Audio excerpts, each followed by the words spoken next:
Alright, so let us start the discussions about skin cancer.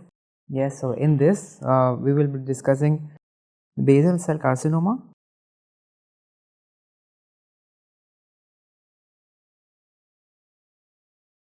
and squamous cell carcinoma, which is going to be our next topic.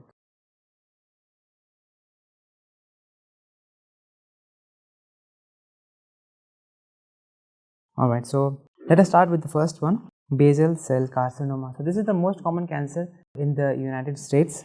That is the first point. Yes, most common skin cancer in the United States. Obviously, because there is a lot of tanning culture there, and that is the most common reason to get the basal cell carcinoma is excessive of sun exposure.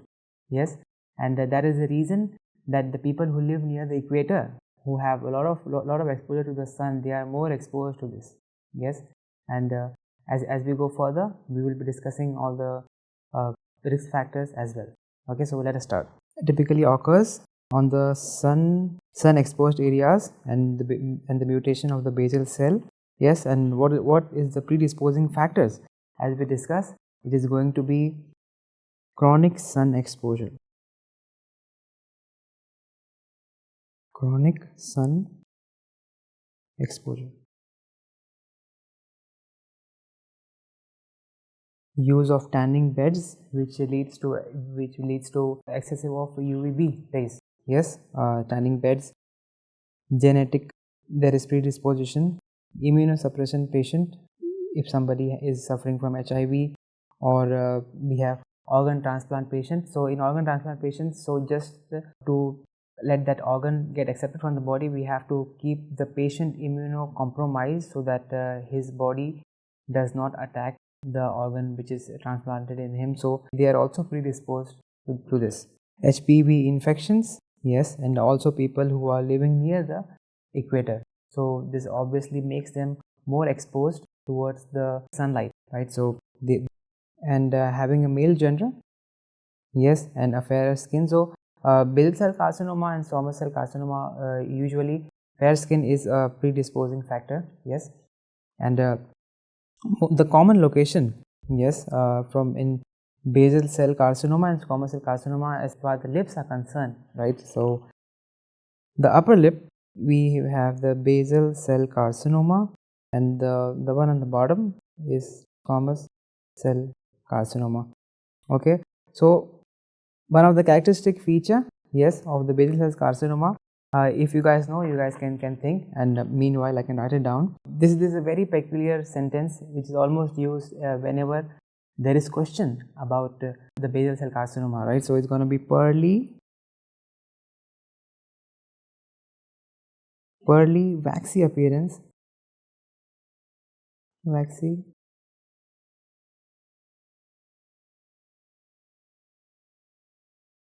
appearance with telangiectasia.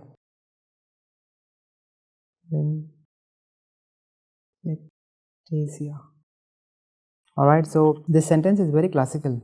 Okay, so this I'll have to give this sentence as a limitless hot words. Yes, for sure. A pearly wax appearance with telangiectasia. Telangiectasia, we discussed when do we use this vocabulary, right? And as we go further, we also have two images. Yes, we can see this manifestation there as well. Okay, so we can also have the skin biopsy done. Yes, this is the modality of choice. Yes, and the basal cell carcinoma rarely metastasizes, so the biopsy is not needed much, but still, if you want to rule out some conditions, we can use it, but it is not required. Complications. First of all, the complications, it can be because it happens in the above the neck, right? So if there is a basal cell carcinoma and we have some resection done, there can be some cosmetic complications, right? So there can be some scarring, and we have some facial disfigurement. Facial disfigurement.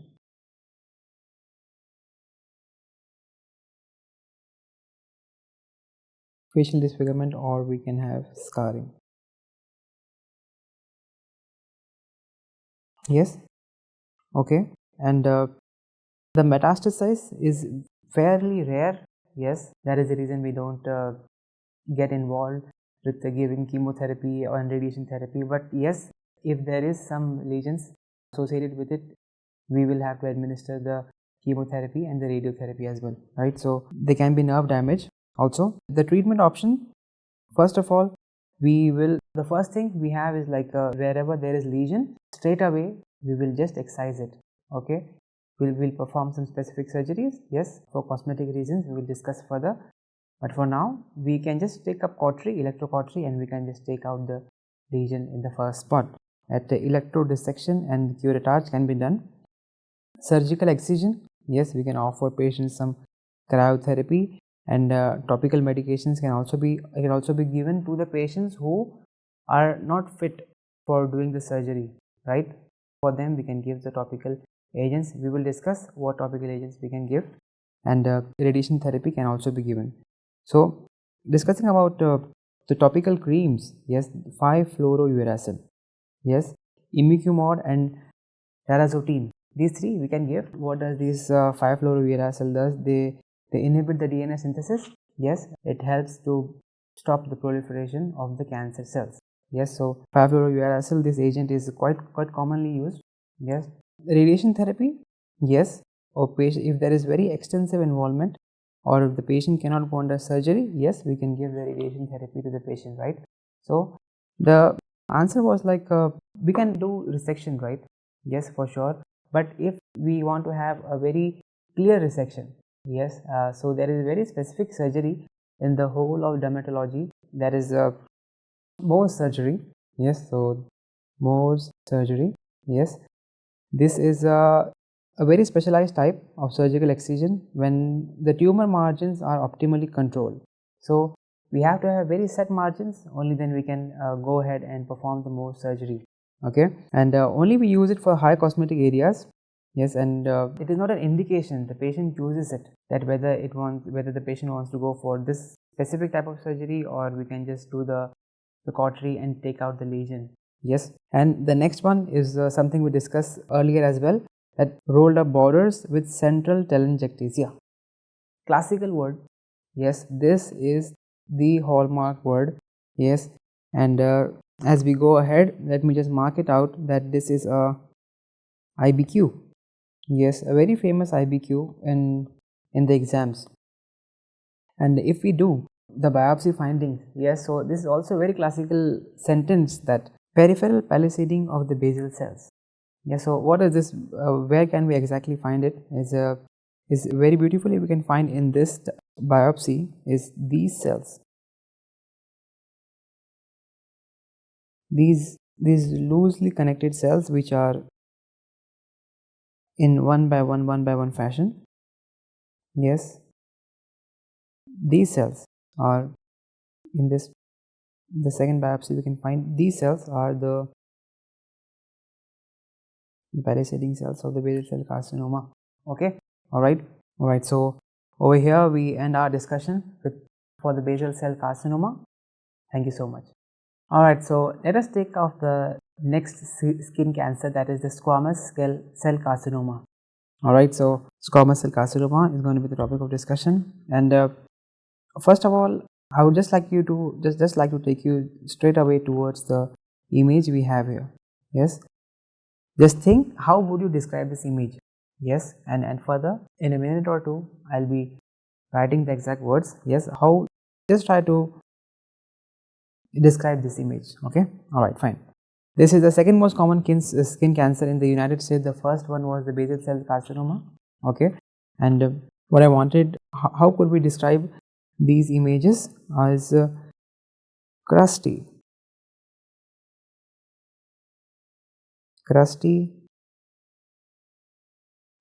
scaly, ulcerated lesions.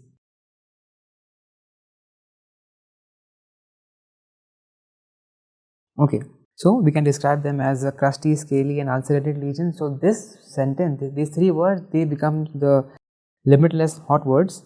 Yes, that from this topic, squamous cell carcinoma, if there is question, we hear, like, you know, these set of three words, at ulcerated, crusty, scaly lesions, and The answer is going to be squamous cell carcinoma. Just to revise, the previous topic we did was the basal cell carcinoma. You guys just try to remember what was the limitless hot words we used there. It had rolling up of the skin, and there was telangiectasia. Yes? Okay. Alright, so let us continue with the squamous cell carcinoma. The risk factors are more or less the same. Yes, so the chronic sun exposure, tanning beds, there can be some genetic mutations which lead to this, immunosuppression patient, HIV patients, or patient from organ transplant. But the last one, pretty exciting one. Yes, so this is an ulcer. Specifically, the name of this ulcer is Marjolin's ulcer.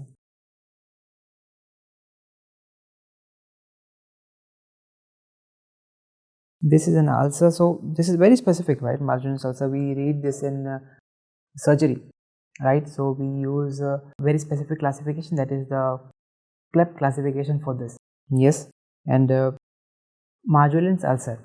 Yes, so this was the last one, last in the list. Yes, so when do we have it? This is an ulcer which happens at an old burn site.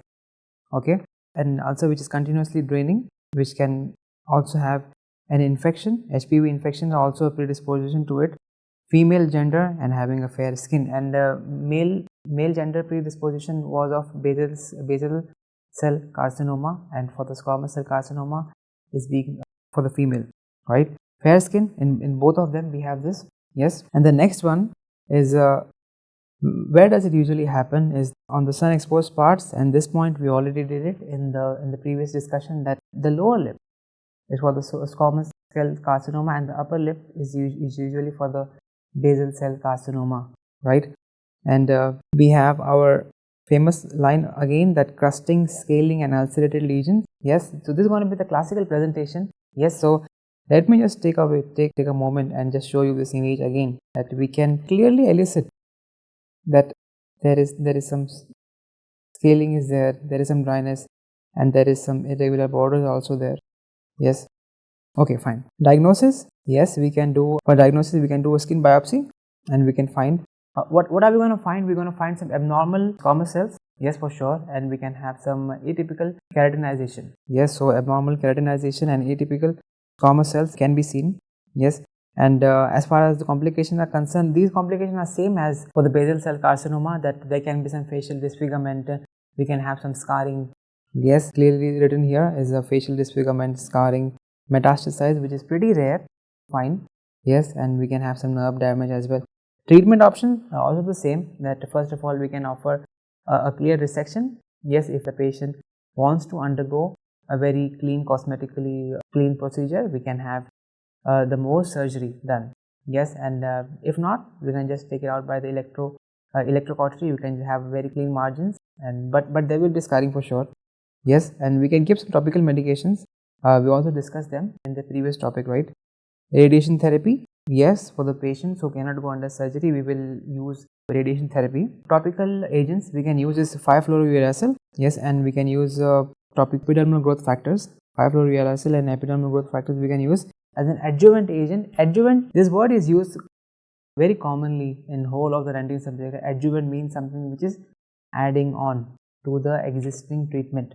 So adjuvant therapy, okay, adjuvant therapy we do for the high risk types, okay. And if there is, we reserve the systemic chemotherapy if there is some metastasis, even though it's pretty rare.